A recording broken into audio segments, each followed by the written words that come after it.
Hello à tous, j'espère que vous allez bien. Aujourd'hui, on se retrouve pour des avis lecture. Je vous retrouve dans un cadre qui n'est pas optimal parce qu'il fait absolument tout gris dehors et que le seul endroit où il y a de la luminosité, c'est ici. Vous allez avoir le radiateur en fond, mais c'est pas grave parce que vous n'êtes pas là pour le fond, je pense, même si c'est plus agréable quand il est joli. Je suis désolée pour les bruits dehors, mais je ne peux rien y faire. C'est encore une fois les travaux qu'il y a à côté de chez moi et j'avoue que je n'en peux plus.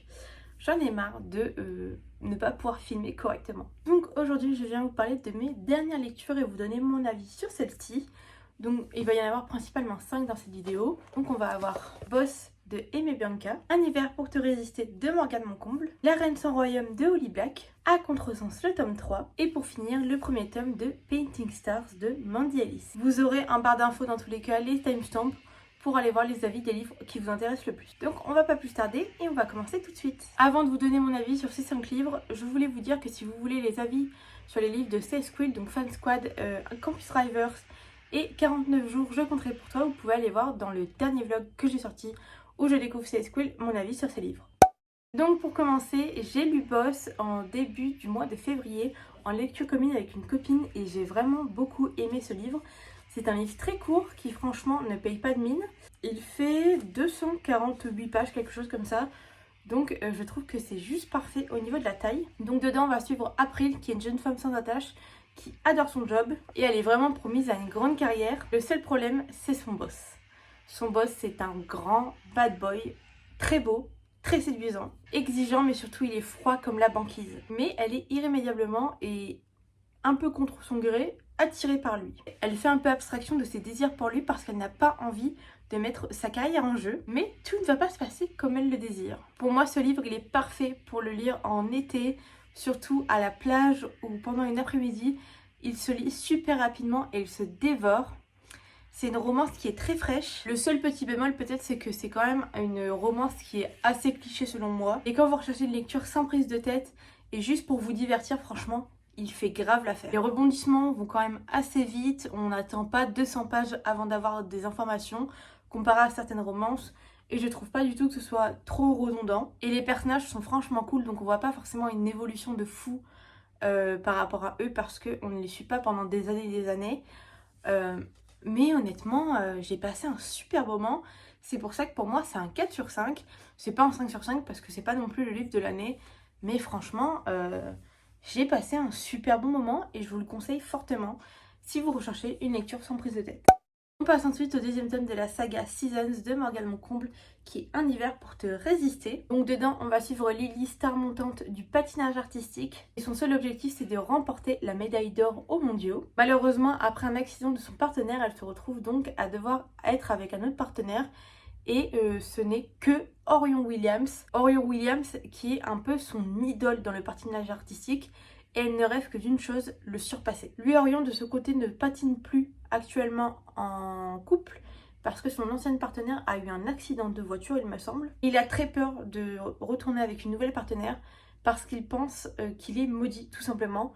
Parce que toutes ses anciennes partenaires ont eu des accidents. Et le coach de Orion ne va pas lui laisser le choix et lui dit clairement que c'est sa dernière chance, malgré leurs a priori et un peu la haine qu'ils ont entre eux, se lancer dans ces compétitions et travailler ensemble. Donc c'est un roman que j'ai adoré qui se passe du coup dans le milieu du patinage artistique. Ce sont des romans que j'ai très peu lus, donc franchement ça m'a vraiment ajouté une petite nouveauté dans ma lecture que j'ai trouvé super cool. J'ai adoré le fait que la romance soit un peu slow burn, c'est pas trop rapide, on n'a pas l'impression que ça tombe comme un cheveu dans la soupe, c'est vraiment pas lent je dirais, mais c'est à la bonne cadence, ce qui fait qu'on a le temps de voir et d'apprécier le fait que les personnages s'apprécient. Comme d'habitude, comme tous les personnages de Morgane Moncomble, les personnages sont super bien construits, ils ont vraiment une histoire et une originalité qui fait que je suis toujours surprise des personnages de Morgane et tous ses livres d'ailleurs. J'ai adoré le fait que pendant les compétitions on ressente vraiment la tension et moi j'étais aussi stressée que les personnages et j'avais juste hâte de savoir que ça allait bien se passer ou pas d'ailleurs et voir ce que ça allait donner. En plus même si c'est un gros bébé vu qu'il fait quand même quasiment 500 pages je crois, 450 pages, ça se lit à une vitesse folle. On a vraiment envie de savoir ce qui se passe et ça se lit super rapidement. Après les écritures sont pas écrites trop petites non plus. Ça a vraiment été un très bon livre.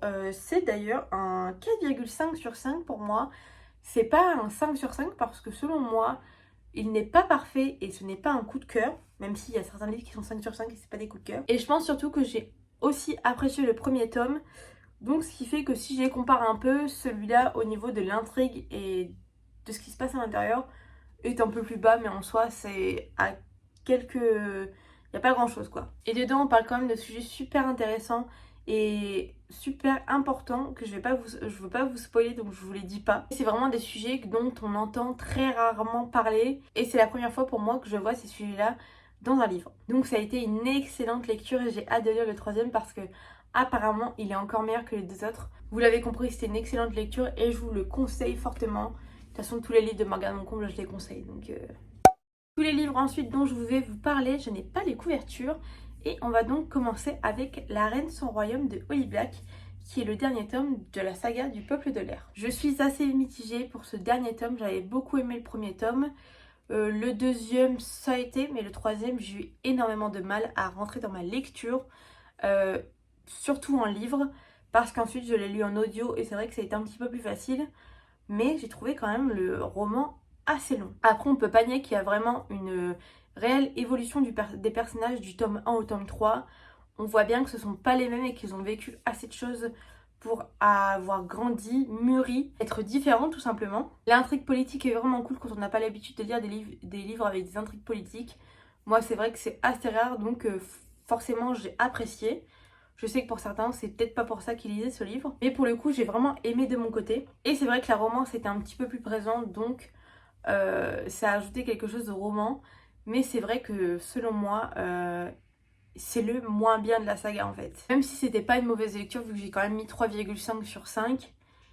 Mais sans plus en fait. Et encore, même en l'écoutant en audio, j'ai dû accélérer la lecture pour ne pas m'ennuyer. Parce que vraiment, je me suis un peu fait chier en fait. Et c'est rare parce que je suis quand même bon public et c'est rare que je n'aime pas des livres ou que j'ai un peu du mal à me lancer dedans. Mais pour le coup, celui-là, je pense peut-être que juste c'était pas la bonne période pour le lire. N'hésitez pas à me dire en commentaire si vous avez aimé ou pas cette saga, Le Peuple de l'air. Parce que moi, c'est vrai que je comprends pas pourquoi il y a eu une aussi grande hype dessus. C'est clair que les livres sont cool, mais je les trouve pas extraordinaires non plus. On passe maintenant au tome 3 d'À Contresens, donc qui est la première partie du tome 2 en Espagne il me semble. Alors là pour le coup c'était vraiment pas la lecture du siècle. J'ai quand même mis la moyenne, donc 2,5 sur 5. Mais je dois dire que je me suis encore plus ennuyée que pour le troisième tome de la saga du Peuple de l'air. Pour moi c'est une saga un peu vue et revue, un peu à la même sauce que After, mais différemment on va dire. L'histoire est selon moi très redondante. Et on n'a pas un énorme développement des personnages, ce qui moi me gêne beaucoup. Personnellement je n'ai pas vu d'évolution entre le tome 1 et le tome 3 en France.